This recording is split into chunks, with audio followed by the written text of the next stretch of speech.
Hello everyone, this is Surajit Ghosh. Welcome you to Pathshala once again.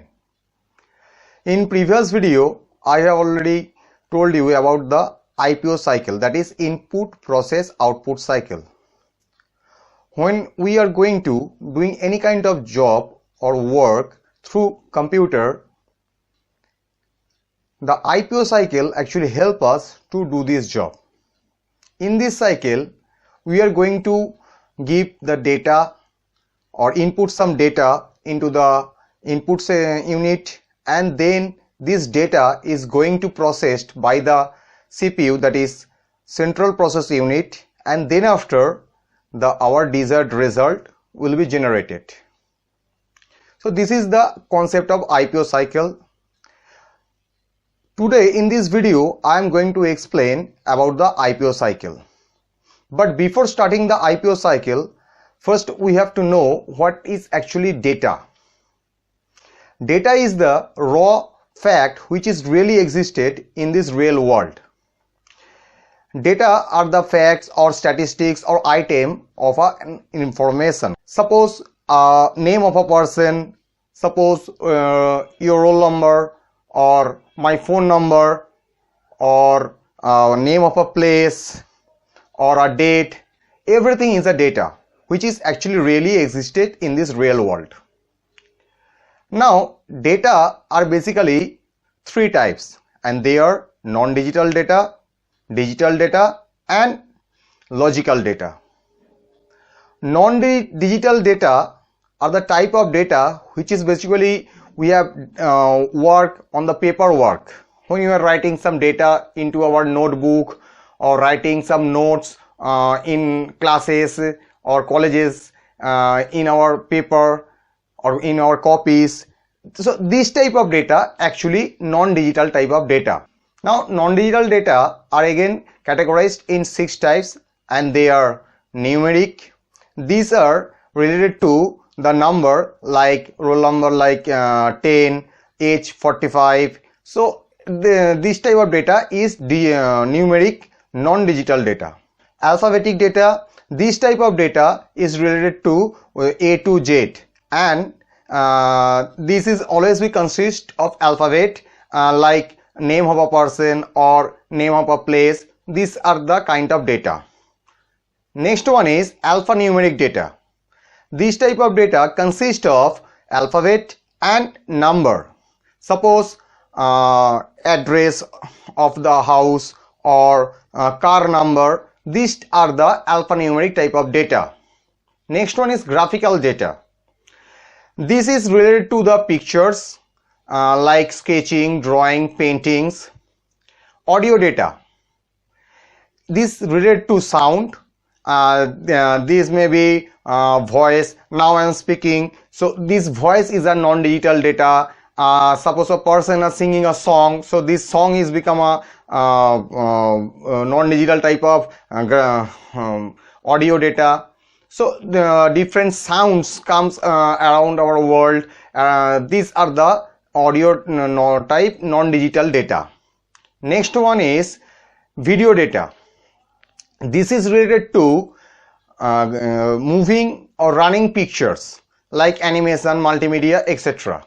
So these are the 6 types of non-digital data. Now I come to the point of digital data. When the data are represented through a computer system or electronic system, this data is known as the digital data, and it is always be represented in the form of 0 and 1 only, and this data is known as the digital data. In every computer actually the data being inputted and processed in the form of digital form. Next we come to the logical data. Logical data is represent the yes or no, true or false, or null by the null values. Suppose someone asking you would you like to drink some tea, you replied like yes or no. So this is a logical data. And suppose the full marks of a subject is suppose 100 and the pass mark is 30, and a student got the marks in the exam is 40. So if someone asking the student that if you pass the exam or not, say he said that yes I passed the exam. So this yes, true, false or null is a type of logical data. Now data are the element which I mentioned that it is really existed in this real world, but it never have a meaning. It means that from a data we cannot get a particular meaning. Suppose if I telling you 10, by the number 10 you cannot assume, or you can assume that the 10 is a digit. Suppose maybe it represent a roll number of a student, or suppose age of a children, or suppose date, something date or address. Maybe 10 maybe represent various meaning. Suppose again I mention another thing, that Samuel.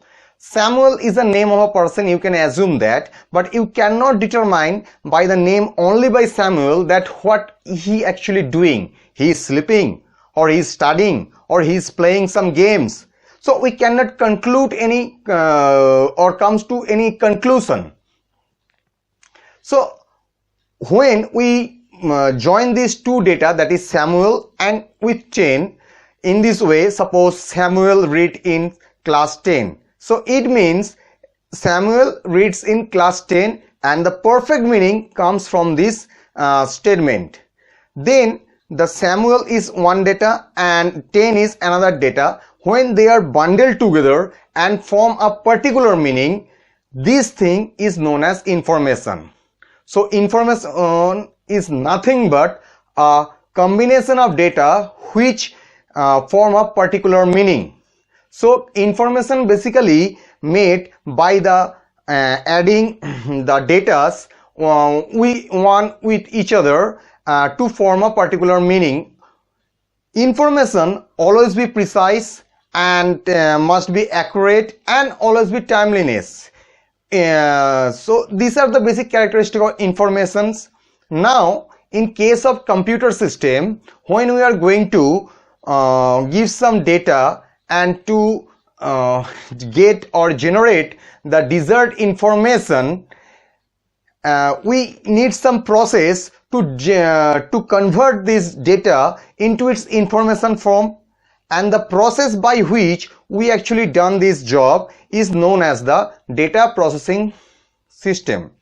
Now the data processing is a method by which the raw data is become into the readable form by the computer system, and can be thrown to the CPU, that is central processing unit, and then after it generate the desired result or output, or maybe or you can say it is informations.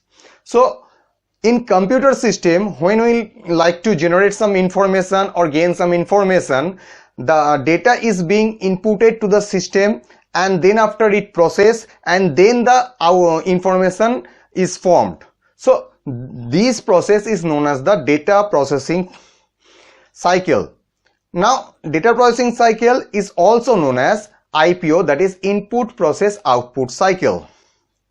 Now I come to the point of input process output cycle or data processing cycle. In input sections, we are going to give some data into the input portion so that the process can be takes place to generate the desired information. So in case of input, it is done by two steps. First step is by collections. Collections means we are just collecting different types of data and store in some place which data actually going to processed. So this thing is known as the collection. Then after, next step is input. Input means we are going to give this acquired data or stored data which is actually collected by us to the input in the IPO cycle. Input can be done in the two ways. One is electromechanical, another one is electronics method or electronic process. In electromechanical system, the input is done via punch card system, and in electronics process, the input actually takes place via input devices such as keyboard, mouse, etc. So these two steps are included into the input segment of the IPO cycle. And the next one is process portion. In the process portion, you can see in the IPO cycle that in the CPU unit which is actually responsible to execute this process, and this CPU consists of three things. One is control unit, that's CU, another one is memory unit, and another one is ALU or arithmetic logic unit. Now CU unit or control unit is completely responsible to controlling all the process, and ALU or arithmetic logic unit is only response when the arithmetic or logical equations or expression is going to execute or encountered in the processing time. And the memory unit is always be needed, because whenever the computer going to doing some job or doing some work, it always be execute this task using its primary memory. In this portion, in this diagram of IPO cycle, the memory refers to the primary memory of the computer. So after giving the input through to the IPO cycle, the input comes to the memory unit, and then after it processed by the CU. In this case, when the CU encountered or take the data from the memory unit, it goes for several steps to execute the process successfully. Now the first step of the processing unit is classifications. Classifications means we are categorized the inputted data in different segment or different type. Suppose if I am just putting student name, roll number, subject name, and according with their marks obtained in those subject. So these are different types of data, and they are classified in different types. So in the classification portions, they are just classified the different type of data in different portions. Next one is selections. And the selection actually made on the basis of the sequence which are actually given by the user. Suppose if I am putting 10 student name along with their marks, now if I am just like to view the result in the descending order, it means from the highest marks to the lowest marks, then the order always be in the descending form. It means that we are just sorting the data in the descending order. So this sequence actually given by the user, and the selection unit actually going to execute this selection as per the user choice, or as per the user provided the instructions. And the very next step is very important step, and which is one calculation. In the data which are provided into the memory, if any kind of operations like arithmetic or logical operations are needed to generate the desired result or output or informations, so the CU just transfer the control to the ALU or arithmetic logic unit, and the arithmetic logic unit solely responds to execute this type of work. And this time the calculation going to takes place, and after doing the calculations, the result which is actually obtained, it again transferred to the control unit via the computer primary memory. Suppose I've just input some lots of data about marks of a student along with their 5 subjects. Now if I like to know the average marks obtained by the student, then the average marks is must to be calculated. If this type of information is required, then the calculation portion, ALU unit is going to execute these operations and the calculation process is done. Now we come to the next step, and which one is summarization. Summarization means we are just summarized all the data into the desired output or into the information form. Suppose if I put the name of 10 students along with their roll number and along with their marks of 5 subject. Now I like to only view the student name along with the roll number and the total marks obtained by the student. I am not dealing with to view the individual marks of the student. Now, so the output must be student name, roll number and the total marks. So total marks already calculate in the previous step, that is through ALU unit, and the data already present. Now the process unit, inside the process unit, summarization process or steps actually going to execute, and from these all types of data which is actually available into this processing stage into the memory, we are just collecting from them only the name, the roll number and the total marks, and rest of the data remain into the memory. So this thing is known as the summarization. Next and the last step of the process unit is storage. As early I already told you that all the process actually takes place through the computer memory, but the computer memory is the primary memory which is actually completely and solely responsible to execute such type of work. So already we have know that primary memory is a volatile kind of memory. It means that when you are going to just turn off the computer, then all the data are erased from the memory, and the data will no longer be valid or no longer be available when we just turn on the computer. So if we need to see the data or the desired information into the future, we have to save the data from the primary memory to the secondary storage memory, and this process is known as the storage. And in this storage process, we are going to store or save the data or information which is actually obtained into the secondary storage unit, like hard disk, pen drive, floppy disk or CD drive, CD or DVD, in this different types of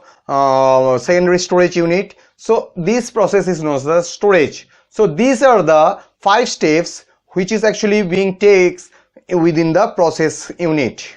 So input is done, process is done, now the information is ready, and the information now go to the output unit. Now the information is ready to transfer to the output unit, but to the desired output unit. Suppose if I just typing any document and we like to just print the document, so then the control is transferred to the printer output device unit. But if I just like to type this thing and only view this thing, then the control goes to the video unit. Suppose if I'm just playing a music or audio file or maybe a video file, then the control go to the video unit, and as well as to the audio device which is actually attached to the computer system.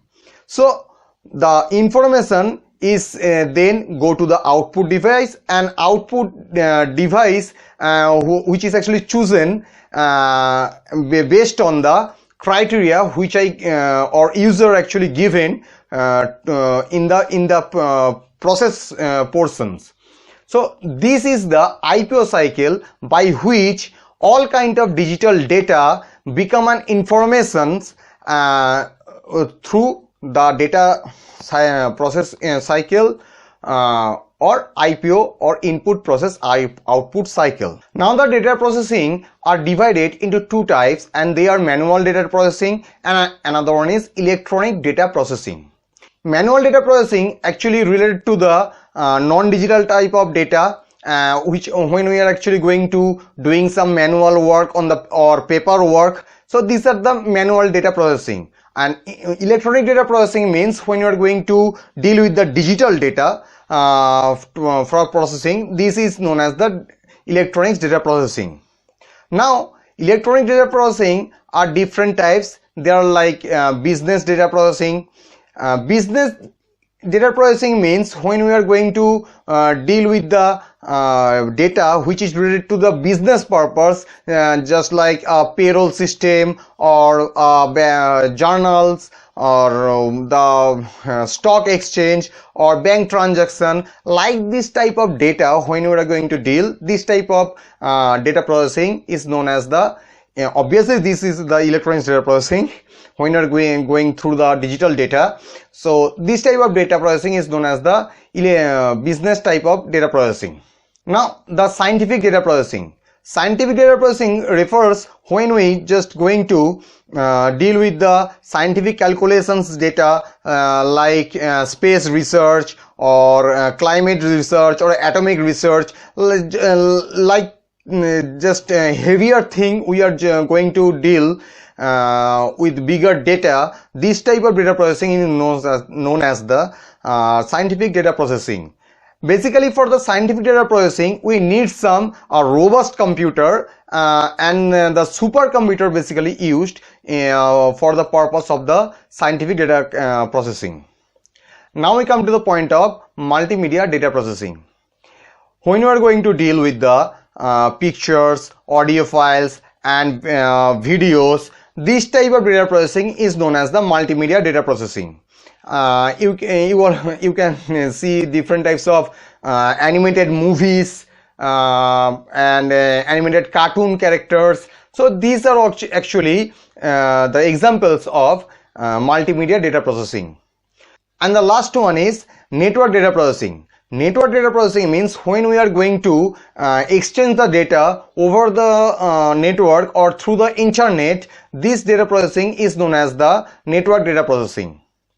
When you are just emailing someone, then it is also part of the network data processing. And if I like to just give a text message via any app, suppose today now the most popular app is WhatsApp. So when you are just messaging via WhatsApp to someone, so this belongs to the network data processing. So these are the four types of data processing which belongs to the electronic data processing. Now why we are actually basically use the electronic data processing? What are the basic advantages of the electronic data processing? Electronic data processing has several advantages, and they are increase the capacity of storage. We can easily store millions of data into a very tiny or very small unit, just like a hard disk or a pen drive or maybe any other secondary storage unit. So storage capacity can be increased anytime, and storage space, actually in physical space, I am like to mention the physical space is very smaller compared to when we just going to save the same information using the manual data processing. So it increases the storage capacity. Next one is speed. In case of electronic data processing, every processing is done very speedily. You can assume that suppose a calculator can calculate a millions of calculations with a very smaller time, but if I just going to calculate this same thing using our manual system, then it take much longer time. So when we are going to use the electronic data processing, it always takes lesser time to compute the task. So the speed of the electronic data processing is very high. during this execution of the data processing, as they are done it very speedily, but the accuracy always be maintained. It always gives the accurate result. It always return the correct answer. So accuracy is completely maintained in electronic data processing. And the last one and the very important one is automatic. Now today's world actually belongs or going to enjoy the automation system, and by electronic data processing the automatic system or automation actually can be done. So in electronic data processing, by the concept of automation or automatic system is included, so it is much more popular than the manual data processing system. Now, data manipulation operation. Data manipulation operation refers to the process by which the data becomes easier to readable and executable form. So this is the process of data manipulations. In SQL, GML, data manipulation language used for do this same work. So these are the basic concepts of the data, informations, and the process done by the computer system via Ipo cycle, and how they are actually work I discussed in this today's video. In the next video, I am going to explain with a new topic. Till then, keep watching the rest of the other videos of this channel. Bye bye and have a good day.